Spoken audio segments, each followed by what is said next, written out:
Spiritbox, new EP, The Fear of Fear, came out, what, like a couple of days back now? I've heard all of the other tracks so far, so The Void was the first to come out, I believe. We're just about to check out the new Spiritbox tracks. I haven't heard them yet. 3 songs from the EP that they dropped a couple of days back. Last 2 that they released were Jaded and Cellar Door. I hadn't heard Jaded up until I reacted to both tracks, one after the other. Jaded is like, how do I put it? In terms of when you think Spiritbox, that's a very, very Spiritbox song that's kind of like sums their style up as a whole. Cellar Door, brutal. Let's get into them. The first one, Too Close Too Late, is called.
I know where I wanna go, but it's too close and it's too late this time.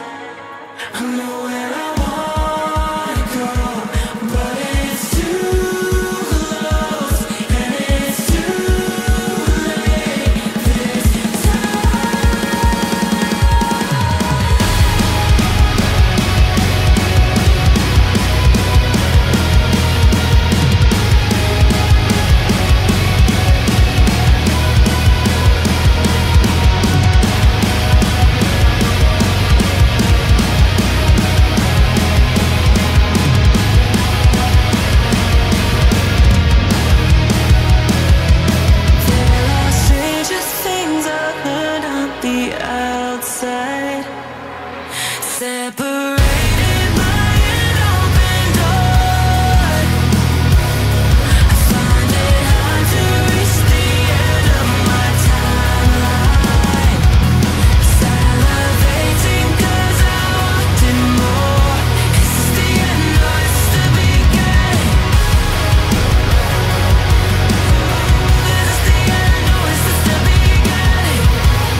Okay. That was Spiritbox with Too Close, Too Late. Interesting. I'm saying interesting because again, they're doing something different to what they've done before. I really enjoyed that song. Sean, I see that you like this one as well. Her voice is amazing in that, and the vocal layering all throughout. I'm curious as to whether there were any of Josh's vocals layered in there, because there were a lot of different kinds of layers with those vocals, especially in those chorus parts and the times where the music would just drop down to just the vocal layering throughout pretty much. And the different styles of vocals that were sung through there, I thought I could pick out Josh's voice at one point, but I'm not sure. Great track, more of a mellower and easier listening to kind of track for Spiritbox. Yeah, the transition at the end, you can tell that that's going to transition, and oh boy, that's going to be I'm quite looking forward to the next song, just based off of that end transition. They're definitely going to pick up the pace with the next track, I think. And we're not going to waste any more time. We're going to get straight into that. So the next song is Angel Eyes, I believe. I'm curious as to how much they're going to pick this one up.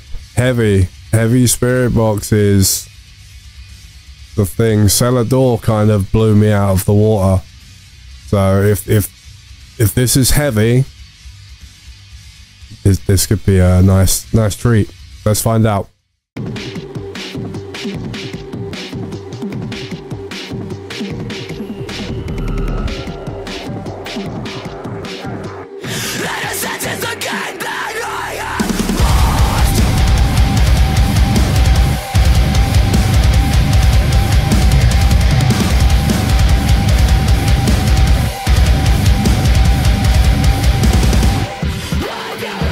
Myself in the black of a velvet sky.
is very interesting. I couldn't help but not pick up on it the whole way throughout the song, even when I was trying to just get into the song itself.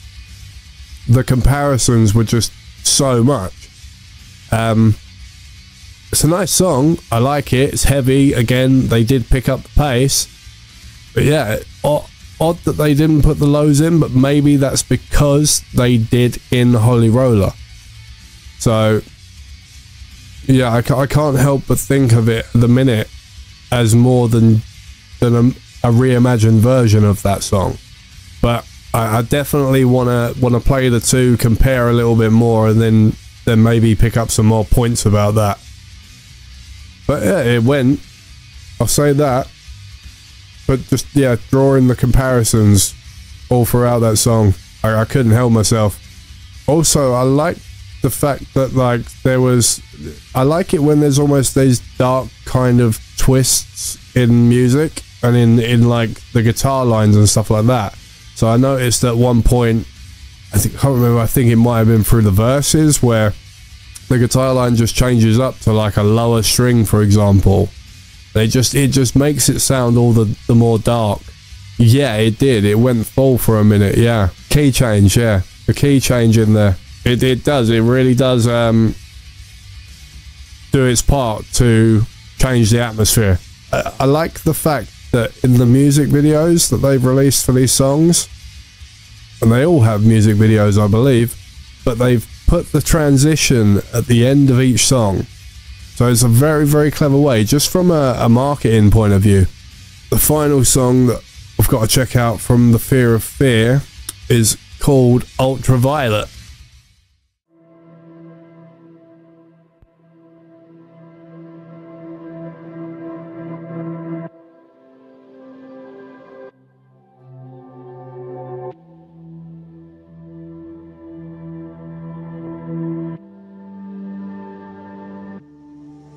This is the final time I'm waking up inside a dream that doesn't break enough of the soul.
Spiritbox, Ultraviolet. I really enjoyed that song, like, a lot. Out of the three, that's possibly the one that I played the most, I think. Time will tell, but I liked a lot of the elements that they used throughout that. Yeah, it's definitely on first listen, that's my favourite out of the three. Just really enjoyed the vibe of the song. Again, yeah, Sean, it does. I almost felt, I don't know, like ethereal when those choruses came in. It really was. I almost thought at the start, I looked at it like we might be going back to a rotoscope kind of vibe. Just from obviously the kind of the whoop sounds that would come in and stuff like that. But Courtney's voice, I said it in Jaded, but throughout this EP, her clean vocals have really shone through on this EP, like massively. Yeah, you can tell because each one leading into each other and so forth. And it's kept the same with the videos as well. I've noticed that the theme throughout the videos, although obviously some are a lot darker, some are a lot lighter in contrast. If you look at Courtney's outfits throughout, what she's wearing, a lot of it is all shot in the similar way, with similar actions, and even her look throughout, it doesn't change drastically.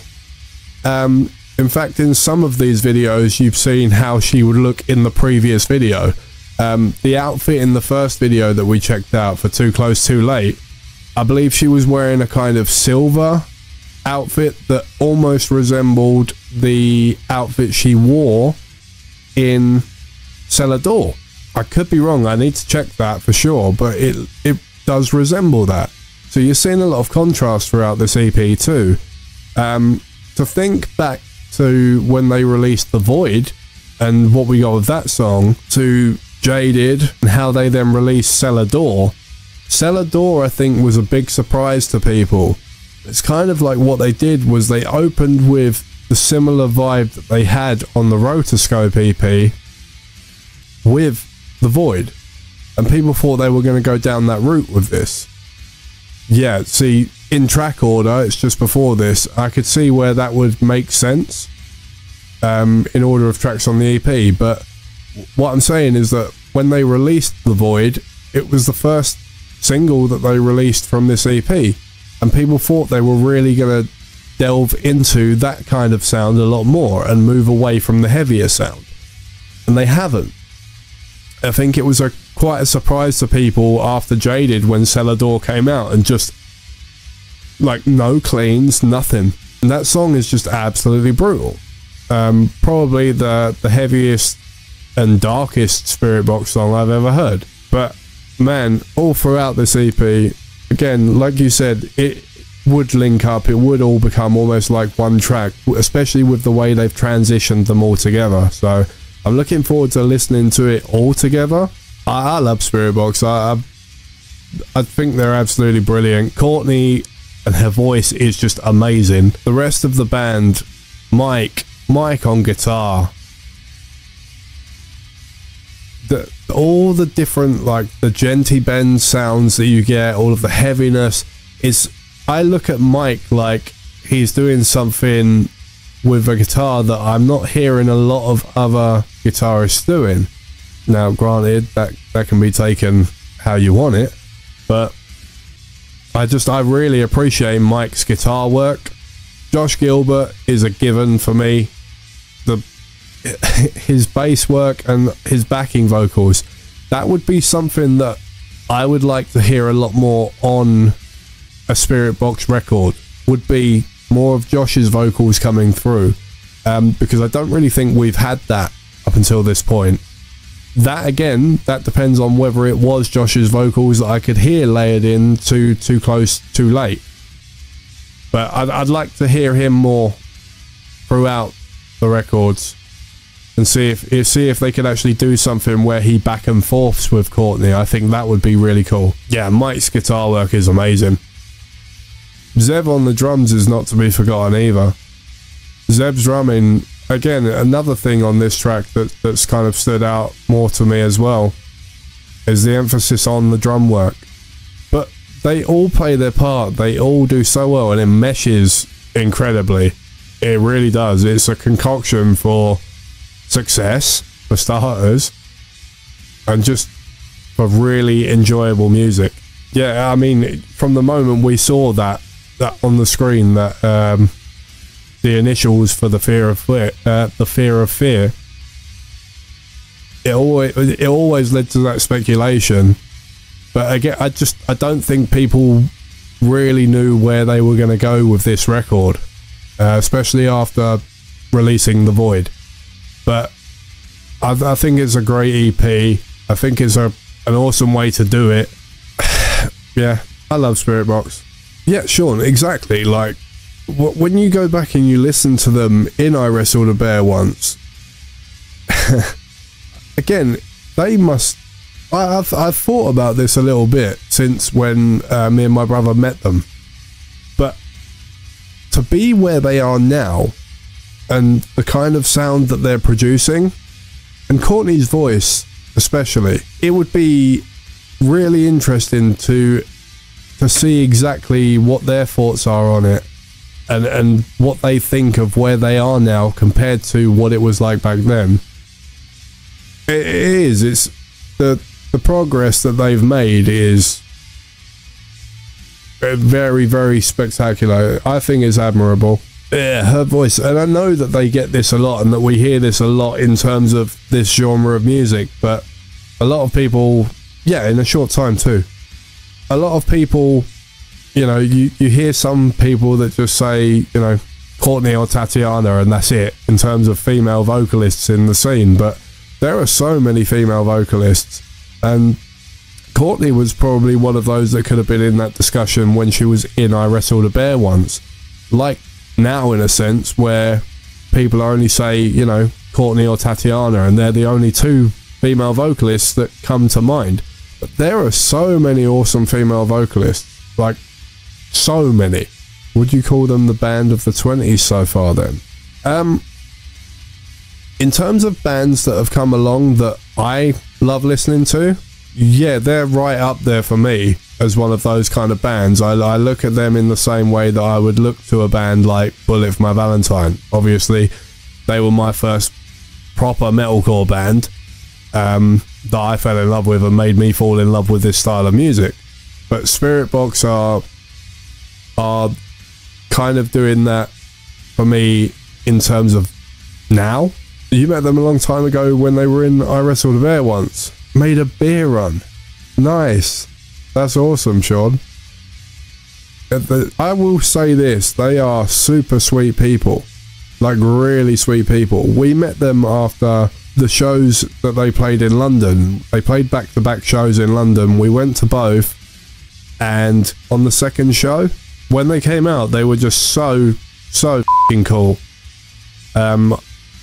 You hear that with people in bands all the time, like band members being such awesome people, but they really were. But yeah, they're such super sweet people. Getting the chance to meet them was just unreal for me anyway. I couldn't believe it when they come out, and they were just so cool. They came up to us and were like, how you been, how's the show, how was your travel, etc. All these different questions. Just super cool people, and very down to earth. Yeah, Sam Carter too. That was one of those moments, like, but you just, yeah, I found myself kind of starstruck in that moment. I think my brother did a lot of the talking for me.